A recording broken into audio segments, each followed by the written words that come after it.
हे कृष्ण, मेरे घर वालों को मुझसे बहुत उम्मीदें हैं, पर मैं उनकी अपेक्षाओं पर खरा नहीं उतर पा रहा हूं। मैं असहाय और अपराध बोध से भरा महसूस करता हूं। मैं क्या करूं? वत्स, तेरे शब्दों में वेदना है और मैं उस वेदना को सुन रहा हूं, ठीक वैसे ही जैसे मैंने अर्जुन के भीतर की पीड़ा को कुरुक्षेत्र के बीचों बीच अनुभव किया था। तू कहता है कि घर वालों की बहुत उम्मीदें हैं तुझसे, पर तू उनके लिए कुछ नहीं कर पा रहा।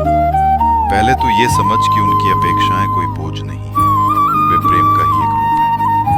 कोई तुझसे अपेक्षा तभी करता है जब वो तुझ में कोई उज्जवल प्रकाश देखता है, परंतु ये भी सत्य है कि जब तेरी आत्मा स्वयं थकी हुई हो, जब तू भीतर से टूटा हुआ हो, तो फिर तू दूसरों के लिए कितना भी चाहे कुछ कर नहीं पाता।